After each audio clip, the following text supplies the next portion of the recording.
Okay. Hey, everybody, come on in. It's your girl V over at Daemarii's Unique Boutique. I got red stew today. We are back. We're getting ready to start doing red stew all over again. You know, we took a little small break in the midst of changing the store over and bringing it back up, and then the holidays. So we are back on red stew. And today I have a real special guest, one who I want everybody to get to know so that we in the community can support him and he will be able to support us, okay? All right. So I'm gonna get you guys to come on in. Once you come in, and then we will get this thing up and going. Give me some hearts whenever you're there. I have somebody on. Can you go ahead and say hello so that I'll know that the messenger side is working, so if you have questions for him? You are. I'm going to stay away, and I put it over there on you. Yeah, so that you don't have to talk with that on.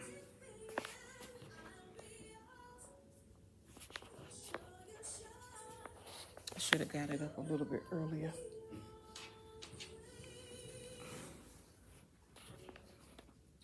Okay, who do I have here? I have two people I see that's chiming. All right, thank you, Tamara Hart, and thank you for doing that for me. We're getting ready to do red stew today, and I'm gonna wait just a minute. Hey, Teresa Mack, Joyce Lockett, thank you all for joining in. Thank you so very much. Hope everybody's having a wonderful day. It's a beautiful day outside on a Wednesday. You saw me outside on that the front porch diner, as I call it. You saw me with that beautiful heartwarming skirt on this morning, custom made. My designer out of New Jersey, Arlinda McIntosh with Sophistifont Skirt Company. I told you those pieces are coming. I just sold one of the skirts. We do have, I think there might be maybe one more of those skirts left. One pair of pants left from yesterday. So those items are getting out of here. Real nice. They're fun. They're funky. It's all about the attitude. It's all about the way you choose to wear it. You make the clothes look good. So you know what I tell you? Hey, nobody controls how we look. We control our own look, okay? Hey, Shavine, how are you, girl? Thanks for joining in with us. We're getting ready to do this red stew recording. I'm going to give about 2 or 3 more minutes for some people to join in, and then we'll go ahead and get started. Hello, Carrie Rozier. Thank you for joining in. Thanks for watching with us.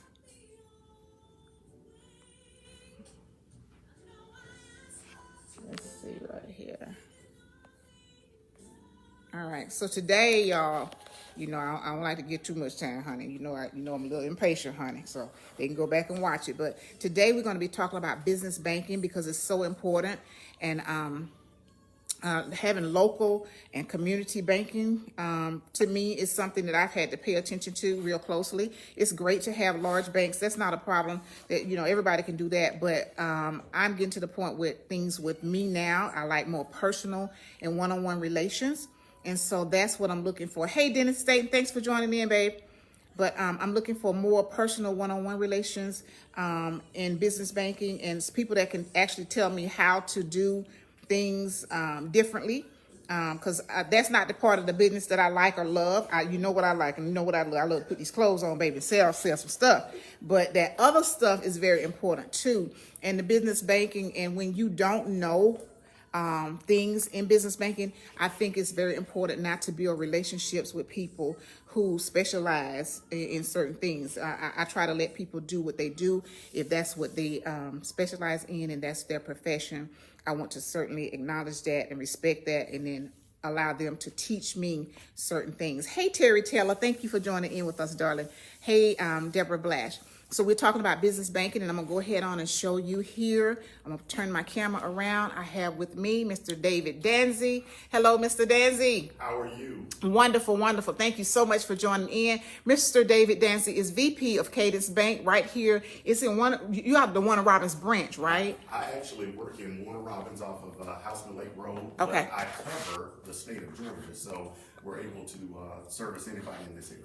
Okay. All right. Can everybody hear him okay? Let me know. You give me a thumbs up or a heart or something, because he's going to be talking to us a little bit. I'm going to stay distant so that he don't have to wear the mask, and you can get your answers Any questions that you have today about business banking, opening, you only do the business banking, or can they do They other? can ask me anything. Okay. If I don't know the answer, I'll tell them I don't know the answer, but I probably do. Okay. And so we can talk about opening just regular bank accounts versus commercial and business accounts as well too. Okay.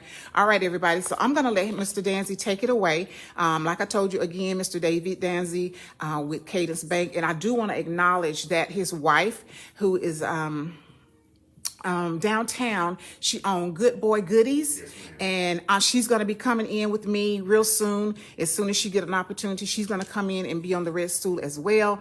But please support her downtown as well. Good Boy Goodies. She's down there. She's doing her thing, and real positive. Walk in that store, baby, and get some of that good old goodie. Okay. All right. Alicia Brooks, thank you so much for joining in. But Mr. Danzie, if you'll go ahead and take it away, share with us some things. Tell them who you are. Tell them about your position there, how you can help us in the community, because we all need to learn more now that certain things are starting to happen, that we're learning more, we're doing better, and everybody is on a financial, should I say, stride right now, of trying to increase their retirements and all kinds of things. And I know I am for myself. So if you could just talk with us a little bit about that. Hey, Bobby Farrell, Brenda Smith, Cynthia Thorpe. Okay. So I'm gonna let him take it away. All right. All right. So as Virginia said, my name is David Danzie, and I work for Cadence Bank.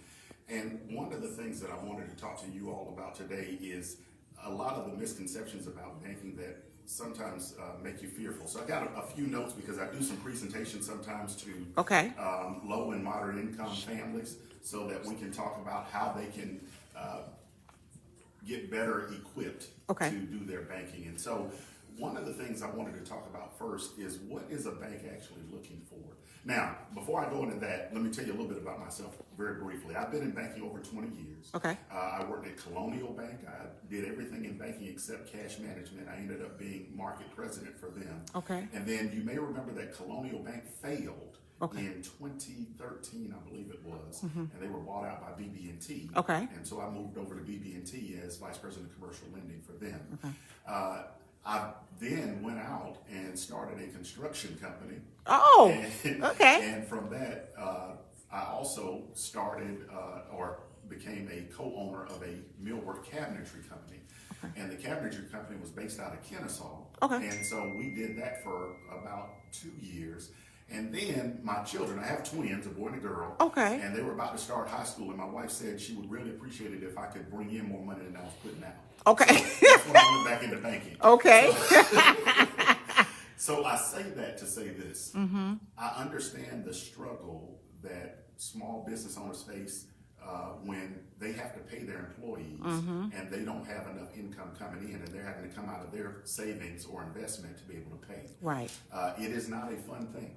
And when you've been in business less than 2 years, you really can't find a financial institution that's looking to help you. And so there are barriers that we face, and especially as minority business owners, we face even more of those barriers. So just some things that you have to think about in trying to get into business and stay in business. Because the majority of small business owners know how to do what they do. Virginia knows these clothes. I know the clothes now. She knows these clothes. That's right. That's right. A contractor knows how to build houses or build buildings. The issue comes in with the back office stuff. What's my P&L really mean? What's my profit and loss statement showing me? What is it telling me when I have a balance sheet? What are assets? What are liabilities? Those are the types of things that you have to learn, because that's where you spend the majority of your time, unfortunately. And so that's some of the things that you have to think about. So what I want to talk to you about is, what is a lender looking for in a borrower? And a lot of people think that they have to be pristine. Well, I can't have anything bad on my credit. I have to have plenty of money in the bank. Well, if that's the case, then you really don't need a bank at that point. Right. But what they're really looking for is what's called the 5 C's of banking. And I wanted to go through those, and you've probably heard these before. And it deals with a couple of things that you guys are probably already familiar with. Capacity. The first thing that a bank is looking for is, how are you going to be able to repay the loan?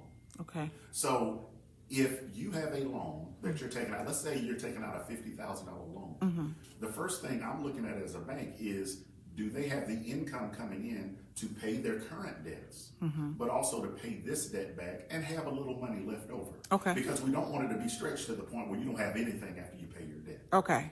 The second thing is capital or cash. Okay. What type of equity, what personal money are you putting in, liquidity, into this deal so that you have skin in the game? Okay. So, for instance, let's talk about that $50,000 again. You get that $50,000, and maybe you put $5,000 in, and the bank does $45,000. That's way better than trying to get a $50,000 loan, because now, if that business fails, you have some onus on it, and you would make sure even more that it wouldn't fail. And so that's what a bank is looking for. What skin do you have in the game, so that we're sure that you're going to want to stay with this project, even if it starts to taper, like we've seen with COVID. Right. And Right. what happened there. Okay. The third thing, which is probably the most difficult, is collateral. Okay. And we're looking at assets that you can use as repayment if you couldn't pay. Okay. So let's use this building, for instance. If you're getting a $50,000 loan on this building, we would use the building as the collateral. Okay. And that would be the secondary source of repayment. So your first source would be, I'm making the money and generating the revenue here to be able to repay my loan. Secondarily, if you couldn't do that, we would have to sell this collateral to repay the debt. Okay. What you need to understand, though, is banks are not in the business of selling assets. So even though your asset may be worth a lot more, the first thing that banks look at is, how are you going to repay it, and are you making enough money to repay it? Doesn't matter what collateral you have. Collateral second. And so I wanted to make sure I differentiated that. Okay. Okay. The fourth thing is conditions. What are you using the money for? It's really hard to get loans for debt consolidation and things of that nature, because you're really just taking debt and moving it to another place. Okay. But if you're doing it for, let's say, renovations, that means that the collateral that I'm holding is actually going to become more valuable. And it's going to be better. And so what you're using the money for is also important. And then finally, this is really important, character. Okay. The impression that you make to a lender. Okay. You know, I've got twins. They're 20 years old. It's a boy and a girl. And I tell my son this all the time. When you go somewhere, what they see first is what they remember. That's right. And so when you go to a bank, dress appropriately. You're making a statement about your ability and your wherewithal to be able to do this loan. And so dress appropriately so that they know that you're serious about it. And, you know, that goes a long way. Okay. And so that's kind of some of the things that I wanted to talk about as far as when you're looking at a loan. Do you have any questions from anyone? Any questions so far? Any questions so far, everybody? Hey, Jan, all the way from Detroit, Michigan. Hey, girl, Shirley Reed. Any questions, anybody, that you want to ask him so far? Because he's going to move along and keep us moving. And there's not a bad question. And no question is a bad question. Nothing that, you know, only the ones that are stupid questions are the ones that are unanswered. Unasked. I'm sorry. I'm unasked. All right. Well, if they don't have any, feel free to ask. But okay. The other thing that I wanted to talk about that's prevalent right now is the PPP. Okay. Business. And so when you look at the Paycheck Protection Program and the money that's coming from that, a lot of people applied for the first round of PPP loan, I should say, right, for their business. And it was to help them because of what effects COVID was having on their business. There is a second round now that is out. And so you're able to reapply now, but there are more stipulations on this second round. And many people probably have read about this, but if you have a business, for instance, now they're looking to see if you have a 25% reduction in your revenue in any given period. Okay. So if you're interested in applying for the second round, what they're looking at now is first quarter of 2020 versus first quarter of 2019, was there a 20% reduction? It's actually 2019, 2018. Okay. But when you look at it, each quarter would be correlating. And I'm sorry, I said it correctly first, 2020, 2019. Okay. So, for instance, if you looked at third quarter of 2020 and third quarter of 2019, in 2020, did you drop 25% in revenue? Okay. Yeah, okay. If you did, then you qualify. Well, I know for me, myself, I would have, because when the mandate for the shutdown came, I was closed from like March through like July. So that's almost a whole quarter right there. That's right. Okay, okay. And so you would be able to show that proof that you did that, and you'll be able to apply for that. Matter of fact, for a Cadence Bank in particular, we have a link. We're using SmartBiz for ours. And so even if you're not a bank, you're not a client of our bank, you can apply through SmartBiz. So I'll send you the link. So if they want to get that link, I'll send it to you so you can forward it to them. I will definitely share it with I will share it with them, especially too on our Friday night. I'll do that as well. I try to do a red stool, and we try to do a 3 p.m. hot item drop. So I'm gonna try to keep that link going the rest of the week. So I would love that. Okay. The other thing I wanted to talk about is saving for yourself. The thing that I would tell you is you always want to make sure that you pay yourself first. No matter what you get, if you get a check for $100, put 10% aside for yourself. Pay yourself $10 and put that in savings. Do whatever you need to with the night. If you have to pay bills, whatever, that's fine. But no matter what amount of income you have coming in, always pay yourself a portion of it. Okay. Unless you absolutely can. If you have to use that full amount for something, that's fine. But for the most part, anytime you get a paycheck, you need to be paying yourself first. Okay. What is king or queen for us is liquidity, cash. So if you have cash or liquidity in the bank, you can use that as a leverage to be able to get other things with the bank. Okay. If you don't have good liquidity, it makes it harder. Because that's another thing that banks look at is your ability to go into your personal assets to pay down a loan if you were to get into trouble. And so I wanted to make sure I mentioned that too, because that's an important aspect to keep in mind. Okay. I wanted to talk about the purpose of a loan and the basis of the approval. When we look at loans and their purposes, we analyze the necessity, the need, or the want. Is somebody coming for a loan just because it's something they want? Like, I would love to open a restaurant. I don't know how much energy I'm going to put into it, but I really want one. Or they need this because it is a loan for repairs or taxes or interest that they have to pay. Or is it a necessity? For instance, the money that they get will help them to live, or it'll be for operations of the business. And so really evaluate what you're using the money for, because that will also go a long way into how well you do with getting your loan processed. The other thing I wanted to talk about is how you plan for repayment. When you look at loans, look at them as an obligation. Almost a binding agreement that you've made, and it is a binding agreement, a commitment that you've made to repay. When I go back and look at credit history, what I'm looking at is to see if you said that you're going to repay something, but this credit bureau shows that you have a history of not repaying it, who should I believe? Right. And so if you have a history of not doing what you say, that goes and speaks to your character and your ability to repay. Now, there are certain instances when it's justified. Some things may have happened. Perhaps you've gone through a divorce and maybe that messed up your credit or other things. That can be mitigated. You can write information to say, here's what happened in this case. But for the most part, if you say you're going to pay something, you want to make sure that you stick to that, because that's what people are going to look for when they go back, or I should say bankers are going to look for to verify that you do what you say you're going to do. Okay. And so it goes back to the old saying of that your family used to tell you, your parents, do what you say you're going to do. Your word is your bond. Your word is your bond. That's it. And so that's a good point to keep in mind. Okay. And then finally, when you look at the landscape of business as a whole, there is a huge opportunity for Black business owners to establish themselves. Okay. You have, for instance, in downtown Macon, you have, man, my mind just went blank. Anyway, they provide funding. Newtown Macon? Newtown. You got Newtown Macon, who provides funding for small businesses, and they are actively searching for Black business owners. But you also have the Small Business Development Group. You have other entities that are trying to provide grants to small businesses. My wife, for instance, went through a grant program that Alex Habersham, who you had on, provided. And that was her startup for her business. And so I would tell you to always look out there and see what's on the landscape for ability for you to get money that either you don't have to pay back or that is much reduced as far as interest expense for you. And so there are opportunities out there. You just have to look for them. There are also things like the foundations, like Knight Foundation. There's a couple other foundations here, Community Foundation, where you can apply for grants and you can get that money based on your vision.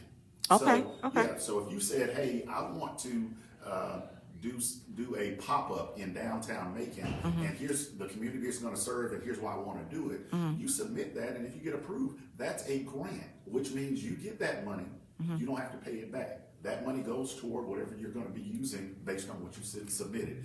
Now, you supply them your invoices and things that you paid to prove that you used it for that purpose, but other than that, it's not money that you have to pay back. And So, this is through who again? For well, that you part? can use Knight Foundation, Community Foundation, all of them have periodic grant programs. So if you go to their website, I think Knight Foundation does it twice a year. Community Foundation may do it twice a year. Peyton Anderson may have some. Okay. And they are all focus driven. So one of them may say this has to be concerned with the arts. Okay. Another one may say it has to be concerned with beautifying downtown Macon. Okay. But that's opportunities. Okay. Okay. For us to start businesses. So in general, that's kind of a overall view of loans and banking. But again, like I said, I'm open to any questions or anything I can help you with. Okay, we got any questions? Any questions for Mr. Danzie? Anybody?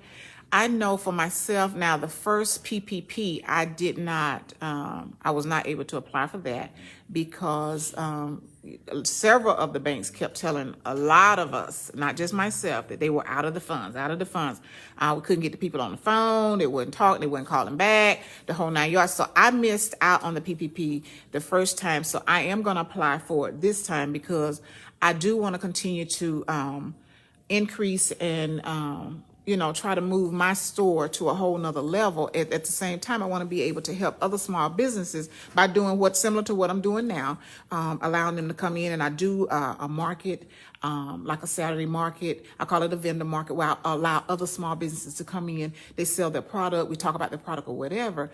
But that's what I'm saying. Now, the window is wide open right now for us to apply for that second round of PPP. Yeah, and let me say this. If you didn't get to apply in the first round, you don't have to meet those stipulations. Oh. And so that's the reason for the second round is for those who were disenfranchised. Okay. Minority business owners, etc., who didn't get a chance to apply.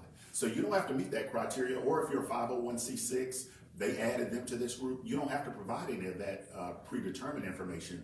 That's only for people who applied for the first round and now want to apply again for the second round. Okay. So okay. yeah, you don't have to meet any predetermined criteria for you to be able to apply. Okay. Yeah. Now let me ask you about the grant. EIDL? Yes, the process of that. And tax wise, how do that affect us on our taxes? Do we have to file? We have to include that as a part of our income? I mean, tell us a little bit about that because I don't know all the ins and outs on that. Yeah, now, what I ain't gonna do is give y'all accounting information because then y'all can be hold me liable. But anyway. Right. No, we gonna say you say. Exactly.